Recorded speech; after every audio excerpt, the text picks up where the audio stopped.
¿Le gustó la película Titanic? Seguramente se le escaparon unas lagrimitas por ahí cuando cantan aquella bonita canción y se abrazan en esa escena final.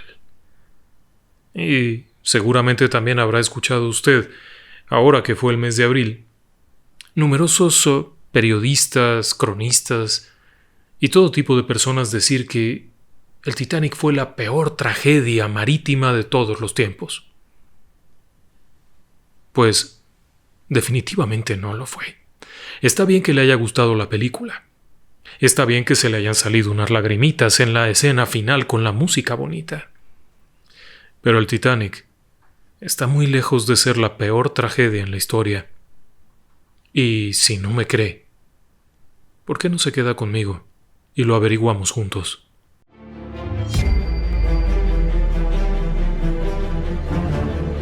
Relatos del lado oscuro. Fantasmas. Seres extraños. Sucesos inexplicables. Perversidad humana. Historias que otras mentes prefieren ignorar.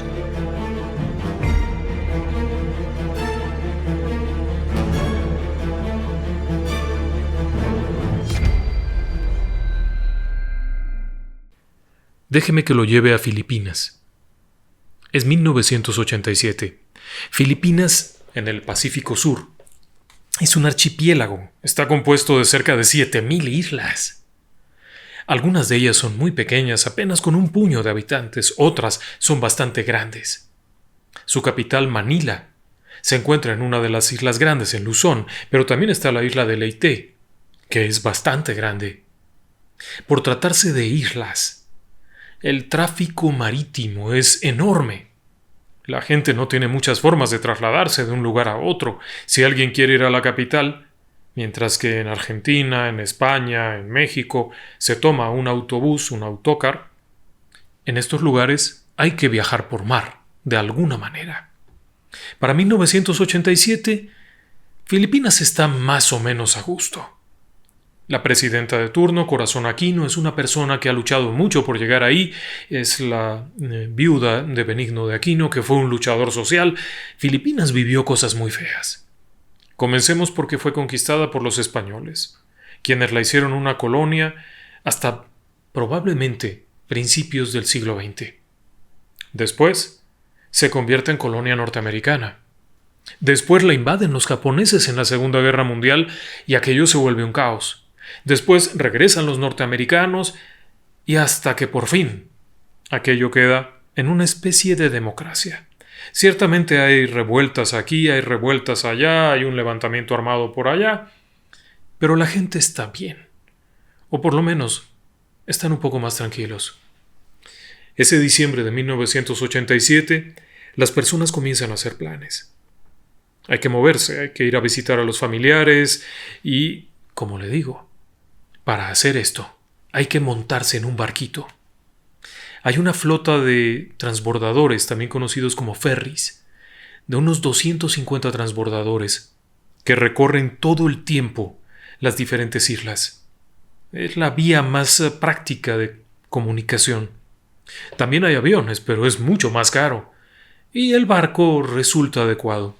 Pero además de esto también hay todo tipo de barquitos. Desde pequeñas embarcaciones caseras. Déjeme decirle que en 1987 la estadística de accidentes marítimos revelaba que en esta región del mundo ese año había habido cerca de 20,000 personas muertas. Ya fuera porque se habían caído de un barco, porque se habían hundido con todo y una pequeña embarcación, por lo que fuera, pero iba a cerrar el año de una forma muy fea. Es una región peligrosa, porque además las tibias aguas del Pacífico Sur están infestadas de tiburones. Y para colmo de males, la ruta principal que une las Islas Grandes es una ruta increíblemente congestionada. Todo tipo de barcos circulan por ahí, desde grandes portacontenedores, barcos petroleros, barcos de pasajeros. Es complicado navegar ahí. El 20 de diciembre de 1987 se está acercando Navidad. Faltan 4 días y una buena parte de la población filipina son cristianos católicos. Así es que están preparándose para la celebración.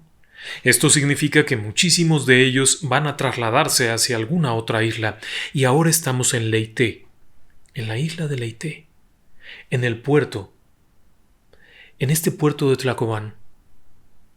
Están ahí, las personas van llegando. Desde la noche anterior han comenzado a llegar para alcanzar un lugar en alguno de los transbordadores que van a viajar a Manila. En uno de los muelles se encuentra un viejo transbordador, un ferry. No es exactamente una obra maestra, se ve bastante deteriorado.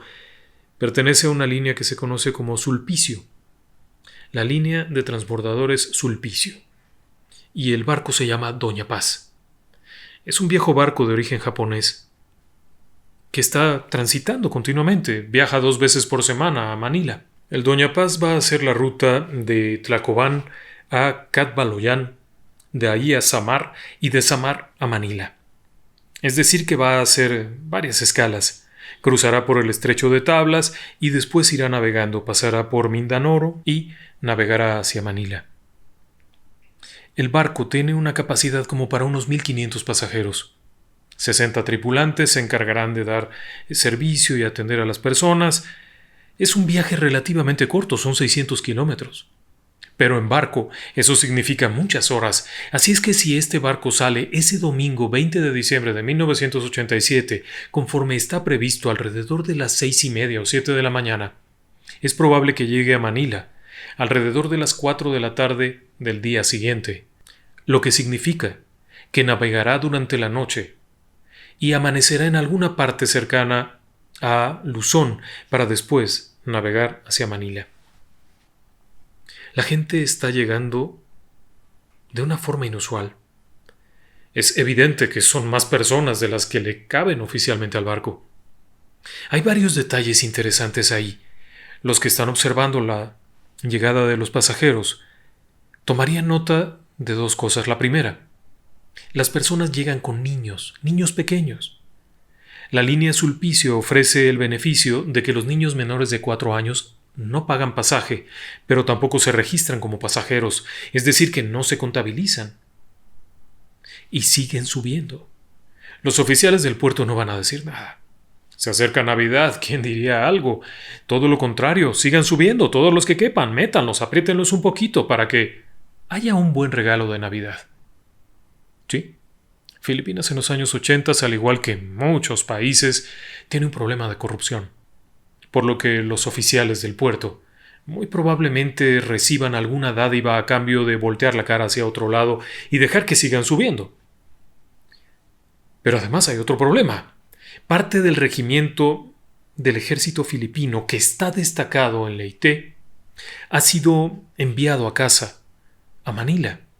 Con motivo de las fiestas decembrinas, muchos de estos hombres abordarán el barco para ir a casa. Algunas fuentes aseguran que fueron algo más de 100 soldados, algunas fuentes aseguran que eran casi 1,000 soldados. Es decir, muchísimos. Y llevan sus maletas, llevan sus pertrechos, sumado a los pasajeros y a un pequeño detalle. La línea Sulpicio tiene un convenio con sus tripulaciones. Ellos abordan 1.500 pasajeros, que es lo que marca el reglamento, y los demás, bueno, se reportan internamente pero nunca se registran en la bitácora, por lo tanto quién sabe cuánta gente hay. Después de zarpar de ahí alrededor de las 7 de la mañana, el barco va navegando bien. Pero cuando llega a Catbaloyan, suben más de 600 personas adicionales, y en Samar, otras tantas. Al partir del último punto del recorrido antes de Manila, los pasajeros se percatan de un pequeño detalle. El barco está un poco ladeado. Es decir, que hay tanta gente que se ha comenzado a ladear. Y esto se hace muy evidente, está sobrecargado, por donde lo quieran ver. Para el mediodía, la gente que llega al área del comedor a pedir lo que sea que vendieran de comida, se lleva la sorpresa de que ya no hay nada que vender. Se ha terminado por completo. Pero además hay un problema muy desagradable. El baño. El baño está saturado de gente. Se ha terminado el agua corriente, ya no sale agua cuando alguien le jala la cadenita, así es que aquello se vuelve una maldición. Por supuesto, la gente improvisa y, por ejemplo, los caballeros van a la parte de atrás del barco y cuando nadie mira, hacen pipí por la borda. Pero es increíblemente incómodo. El barco tiene algunas cabinas, que se alquilan, estos camarotes, que normalmente alojarían 2 personas, pueden llevar una familia completa. Hasta 8 o 9 personas en un pequeño espacio hacinado con un calor espantoso. Además, la sal del mar se pega en la piel y hay un problema. No hay asientos para todos. En las cubiertas de pasajeros, donde se supone que hay asientos, pues obviamente no cupieron y por lo tanto la gente empieza a sentarse afuera. En los pasillos, en las cubiertas, arriba. Hay gente por todas partes. Y conforme zarpan del último puerto, pues cada quien se las arregla como puede, acomodándose en donde caiga. La brisa comienza a soplar por la tarde, como a eso de las 6, lo que alivia un poco la incomodidad, pero en general el clima es bueno. Para ese diciembre, el mar no está exactamente en calma, está un poco agitado, pero el cielo está claro, no hay nubes en el horizonte, el viento sopla agradablemente. Lo que alivia un poco ese sofocante calor. La gente que estaba dentro del barco, que estaba ubicada en las salas para pasajeros, ha optado mejor por irse hacia afuera. En las cubiertas por lo menos sopla un poco de viento. Conforme cae la noche, hay mucha incomodidad. Los pasajeros no tienen agua, no tienen comidas, está aquello muy abigarrado de gente. Algunos se han subido a las partes más altas buscando espacios ligeramente más cómodos. Otros han buscado en las cubiertas inferiores los pasillos, con vista hacia afuera. Algunos de los pasajeros, sin embargo, continúan dentro del barco. Por lo menos hay una silla, en tanto que afuera es en el piso del barco. Son más o menos las 10 de la noche. Hay una cierta tranquilidad. La tripulación del barco de Sulpicio conoce esta ruta muy bien, navegan 2 veces por semana.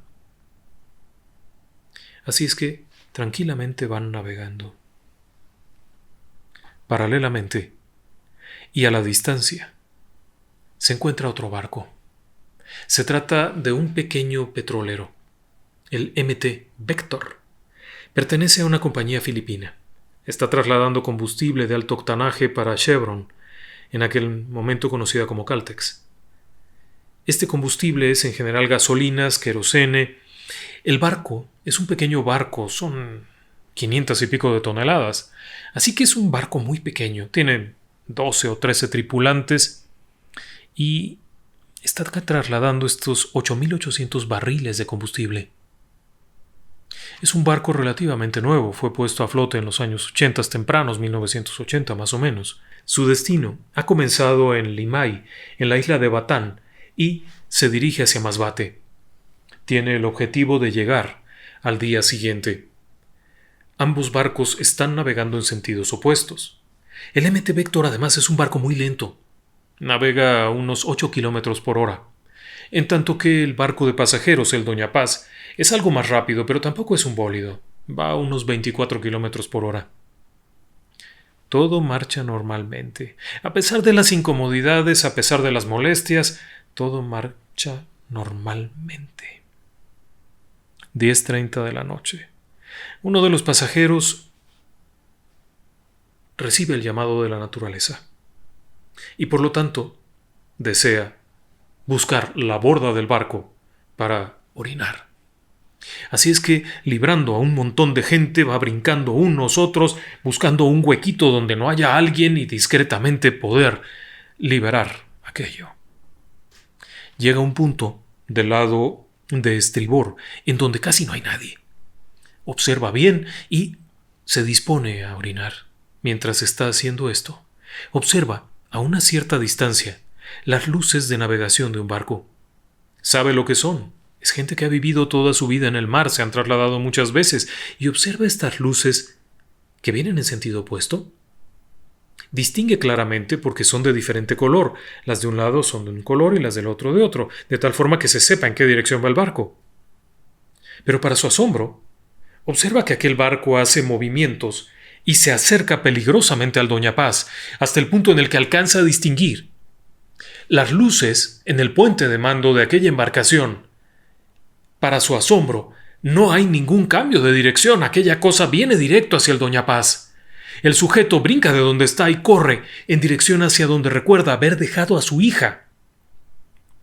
Cuando se está acercando al sitio donde está recostada su hija, que es en el piso de lámina del barco del Doña Paz, escucha un sonoro estruendo, un golpe duro, fuerte, metálico. El golpe hace que el Doña Paz se mueva hacia el lado opuesto y después regrese a su posición en un bamboleo terrible. El sonido es muy fuerte, es peligrosamente fuerte. En ese instante se apagan todas las luces del barco. Hay un extraño silencio para después comenzar a escucharse algunos gritos. Hay zozobra, hay mucha preocupación. Él toma a su hija, que ya es una jovencita, se levantan ambos para ver de dónde toman un chaleco salvavidas. Él sabe que aquel barco que vio por la borda ha impactado al Doña Paz, así es que es urgente encontrar un salvavidas, un chaleco, algo. Pero no lo encuentran. Hay un gabinete que dice chaleco salvavidas, pero al llegar ahí está cerrado con un candado. Mira para todas partes, pero no hay nadie. Alcanza a distinguir cómo van corriendo algunos tripulantes, pero van en todos sentidos, no tienen ningún orden, no están dando instrucciones, no saben lo que está ocurriendo y todo está en oscuridad. Han pasado apenas 50 segundos de aquel incidente y nadie está haciendo nada, no hay una alerta, no se está oyendo una sirena, no hay una voz por un altoparlante que diga todos a la cubierta, nada. Se siguen escuchando lamentos, gritos, cuando de pronto lo que se escucha ya no son los lamentos y gritos, sino una explosión. Una fuerte explosión y un destello, un flamazo impresionante que invade los pasillos del Doña Paz, que invade las cubiertas, que lame las plataformas donde estaban las personas acostadas y que se despliega por el mar en cuestión de segundos. El barco que ha impactado al Doña Paz es el MT Vector, el petrolero cargado de combustible que al momento del impacto se ha fracturado y ha derramado el combustible. Pero además, conforme el Doña Paz se ha movido, ha generado un chispeo que ha encendido los combustibles que derraman del Vector, el cual explota. El combustible se dispersa alrededor del Doña Paz, encima, en las cubiertas, adentrándose por las escaleras, los pasillos, todo está cubierto de combustible en llamas, el agua misma y el viento. El viento que había estado soplando, refrescando a las personas en las cubiertas ahora, es el que despliega este combustible, lo hace que se mueva, rodeando todo el barco. Estas grandes llamas comienzan a arder en todas direcciones, al tiempo que el Doña Paz comienza a ladearse todavía más. La gente sigue gritando, corriendo, no hay ningún orden. Nadie sabe para dónde ir, nadie sabe cómo huir, ni sabe qué hacer. Algunos pasajeros han comenzado a saltar al agua. ¡Grave error! No salten de ese lado. Al caer, quedan cubiertos de combustible y comienzan a arder. Sí. El hecho de haber saltado a un espejo de agua cubierto de combustible ardiendo significa que al entrar al agua se cubren del combustible y al momento de intentar salir a respirar comienzan a arder, comienzan a quemarse vivos en el agua. El sonido de aquellos lamentos es espantoso. Espantoso oír los gritos, el sonido del fuego, los lamentos, niños que lloran, mujeres que piden auxilio, gente que grita por todas partes. Pero también los que se han quedado a bordo. Se puede observar cómo corren en todas direcciones ardiendo con la ropa prendida por el combustible que los ha rociado. Allá, a la distancia, se observa todo este fuego, cómo sigue derramándose del Vector. La cubierta, todo está. Alguno logra saltar en un pequeño hueco donde no se ve que haya combustible ardiendo y se sumerge. La única posibilidad de sobrevivir es sumergirse, nadar, tratar de sumergir lo más posible y escapar del fuego. Pero hay un problema. Para aquellos que han tomado la decisión tardía, cuando caen al agua, el agua está cercana a los 100 grados.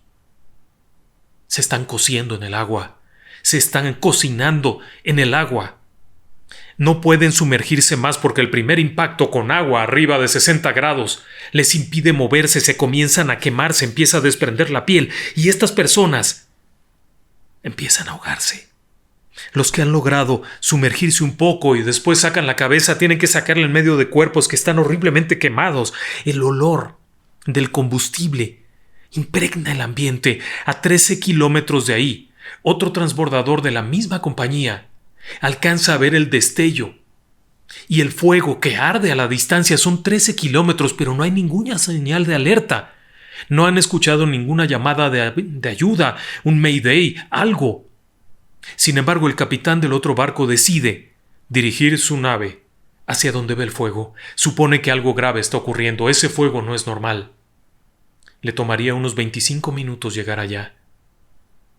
Cuando llega, el fuego ha cubierto toda la superficie del agua en un radio de alrededor 1 kilómetro. Lo que hubiera ahí no sobrevivirá. Aquellas personas que iban a bordo y que cayeron en esta mancha de aceite y fuego no sobrevivirán. Conforme se acerca el transbordador del auxilio, notan que hay algunas pocas personas por aquí y por allá. Comienzan a rescatarlas. Mediante redes, las personas están tan lastimadas que no se pueden sujetar, no pueden jalar una cuerda. El barco lo que hace es desplegar una red y capturar a las personas literalmente. A bordo se hace evidente el daño, muchísimas quemaduras horribles de 3er grado todo el cuerpo. Personas que al intentar levantarse comienzan a desprenderse la piel.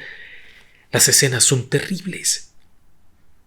Y mientras, el olor de aquel combustible que arde, el olor de la carne humana quemándose, del agua de mar hirviendo, el vapor pestilente que invade todo.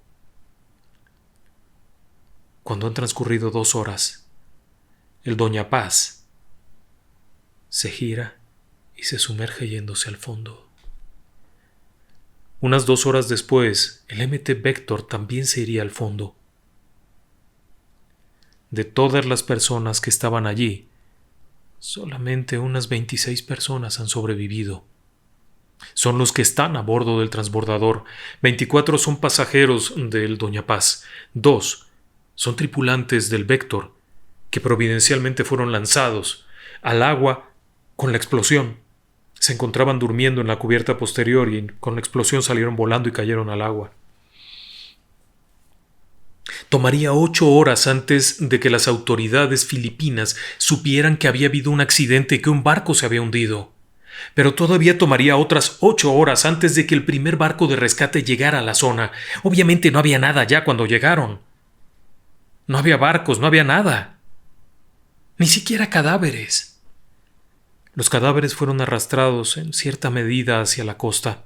Durante los días siguientes, en numerosas playas de las islas cercanas, aparecieron cadáveres horriblemente quemados. Pero también aparecieron muchos horriblemente mutilados por las mordeduras de los tiburones. La zona del estrecho de Tablas, de Mindoro, son zonas en las que hay abundancia de especies de tiburones.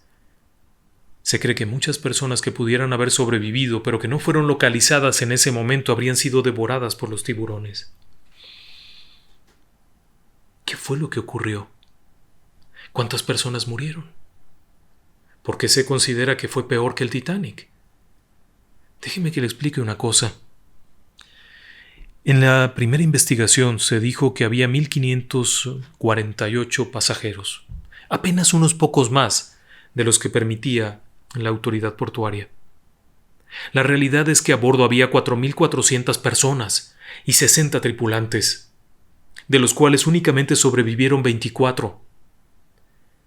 Esto significa que alrededor de 4.500 personas, estimado, porque en realidad no se sabe cuántas personas había, pero en base a los testimonios de esos 24 sobrevivientes y calculando la densidad de pasajeros que estaban acostados, subidos, más la cifra de los militares, más los niños pequeños, se estima que alrededor de 4.500 personas murieron esa noche.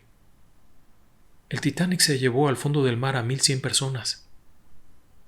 ¿Le queda claro? Entonces que el Titanic no fue la peor tragedia de todos los tiempos. Estuvo muy lejos de esto. El Doña Paz se llevó al fondo del mar 4 veces más personas. Es la peor tragedia marítima en tiempos de paz. En su momento, en 1987, se consideró la peor tragedia marítima en tiempos de paz. Ya sé que para algún conocedor me dirá que el Wilhelm Gustloff en la Segunda Guerra Mundial mató a 10.000 personas. Sí, pero fue en guerra. y fue torpedeado, no fue un accidente marítimo. El Doña Paz chocó con otro barco en una ruta perfectamente conocida, muy controlada, que recorría 2 veces por semana, en un espacio bastante amplio. El espacio que hay en esta región, lugar conocido como el Punto Donali, es increíblemente amplio. Resulta increíble pensar que 2 barcos puedan chocar en un lugar donde podrían caber 150 barcos, navegando de la misma forma. Conforme pasan los días y se conoce la noticia, surgen preguntas, obviamente. ¿Quién tuvo la culpa? ¿Qué fue lo que ocurrió? ¿Cómo es que 2 barcos que navegan lentamente chocan? ¿Por qué nadie hizo nada para librarlo? ¿Por qué nadie giró la rueda del timón hacia el lado opuesto? Existen una serie de normas y códigos como el SOLAS que permiten tomar decisiones. En esta situación, el que navega en esta dirección tiene que girar para allá y para acá. Hay un reglamento, hay muchas especificaciones destinadas a salvar la vida de las personas. ¿Qué había fallado? Y entonces no podemos dejar de pensar que hay varios factores. Déjeme que le platique un poco al respecto. Comencemos por el Doña Paz. El MV Doña Paz. MV significa motor vessel o barco de motor. Era un barco viejo. Había sido construido en 1963 en Japón, por lo que su vida útil, lo que se conoce como seaworthiness, estaba a punto de acabar. A los 25 años ya no podría navegar todos los mares, ya tendría limitantes y únicamente podría ser destinado a viajes cortos entre islas. El recorrido a Manila se consideraba mar abierto. Así que probablemente estaba viviendo sus últimos momentos. Pero eso no era todo. El Doña Paz no se llamaba así originalmente. Originalmente, el Doña Paz era un barco conocido como Imeyuri Maru. Ese era su nombre original. Había sido vendido en los años 70 a la compañía Sulpicio, en donde se había llamado Don Sulpicio. En 1979 el barco había sufrido un accidente mientras navegaba en dirección hacia Cebú. Había ardido y había acabado encallado en un arrecife. Se dio como pérdida total. Pero posteriormente la propia naviera Sulpicio compró el barco a la aseguradora, lo rehabilitó y lo volvió a poner a funcionar, pero le cambió el nombre. Doña Paz. ¿Recuerda usted la maldición del mar? Las viejas leyendas de mar siempre han dicho que al barco que se le cambia el nombre, sobre él pesará una maldición. Esta gente le había cambiado 2 veces el nombre. Pero para 1987 el Doña Paz además estaba en precarias condiciones, seamos realistas. La empresa sabía que el final del barco estaba por llegar, por lo que las reparaciones habían sido esporádicas y no completas. En el momento en el que zarpa, aquel 20 de diciembre de 1987, el Doña Paz ni siquiera tiene un radio operativo en VHF. Tiene alguna comunicación por ahí, pero no tiene sistema VHF, no tiene sistemas generadores de respaldo y su sistema de navegación está averiado. Parte de los sistemas que detectan la navegación, que indican las direcciones de los tráficos cercanos, no estaban operando. Por su parte, el MT Vector tampoco era la gran maravilla.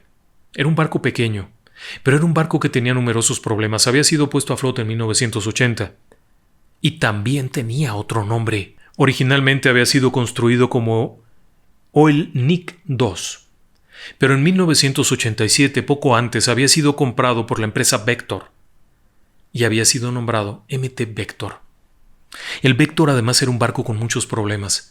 La embarcación como tal había sido construida en alguna parte de Filipinas y no era un excelente navío. De hecho, había zarpado sin la licencia de zarpar. No tenía autorización de seaworthiness, es decir, no era apto para los mares. Pero además de esto tenía problemas con el timón, tenía problemas con la radiocomunicación, la radio VHF tampoco funcionaba, la tripulación no tenía licencia de todos los mares, ni siquiera tenían licencia para manejo de combustibles. Era un barco pirata prácticamente. Un barco improvisado, haciendo fletes para Chevron, con una carga increíblemente explosiva. Habían reportado a los tripulantes que el barco tenía un severo problema con el timón.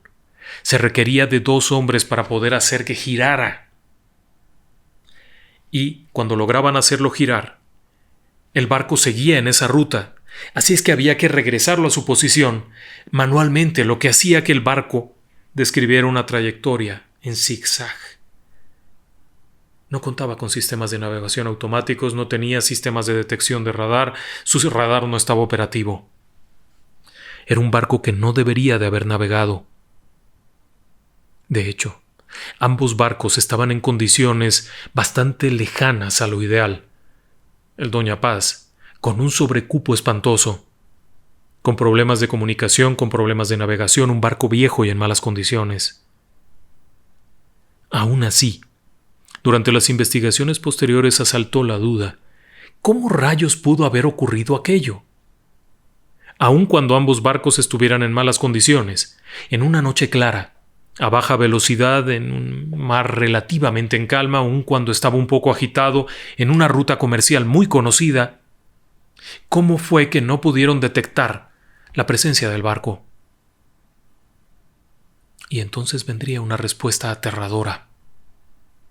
Durante esa noche, uno de los testigos declararía haber visto al capitán del Doña Paz salir del puente y entrar a un área de oficiales, un área de la tripulación, en donde estaban los demás marinos, viendo la televisión y bebiendo cerveza. Probablemente había algún partido de fútbol, había alguna película, un video, algo que había atraído a la tripulación, de tal manera que todos los principales oficiales estaban ahí. En el puente de mando solamente había una persona, un segundo oficial, quien estaba al frente del barco. No había vigías. Estaban en otra cosa. No había quien hubiera dado la voz de a la derecha, a la izquierda, a babor, estribor, frena, adelante. Nadie. Cuando fueron impactados por el Vector y el agua entró directamente al cuarto de máquinas en el área de los tableros eléctricos, no hubo nadie que reaccionara y activara los servicios de emergencia. Probablemente no habrían prendido, pero tampoco había nadie. No hubo quien enviara una señal de emergencia, porque la VHF, el radio VHF que utilizaban para la señal de Mayday, no estaba operativo. No hubo quien enviara ninguna comunicación. Por su parte, el Vector, navegando en zigzag, con tripulaciones que no tenían ni siquiera la licencia para navegar, que eran improvisados, que no supieron lo que estaban haciendo, era un cóctel letal. Así de simple. Durante las investigaciones posteriores, que se alargarían durante años, de hecho hasta 2017, se demostraría la corrupción de las autoridades portuarias, tanto para permitir que zarpara el Vector como para permitir que zarpara el Doña Paz. Las autoridades también habían fallado en diagnosticar correctamente las condiciones del Doña Paz. Estaba navegando rutinariamente. Un barco que no tenía radio funcionando, que tenía problemas con los servicios de emergencia, que no tenía sistemas de navegación, cuyos chalecos salvavidas para los pasajeros estaban encerrados con candado. Y nadie abrió la puerta. Ese era un barco que navegaba con más de 4,000 personas a bordo, 2 veces por semana. Ambos barcos se hundieron a una profundidad de unos 500 metros. Años después, una investigación con cámaras y sumergibles remotos reveló las condiciones en las que se encontraban, la forma en la que quedaron los pecios. El Doña Paz se hundió prácticamente de forma vertical. El Vector terminó acostado en el lecho marino. El daño que provocó el abordaje del Vector contra el Doña Paz era una sentencia de muerte.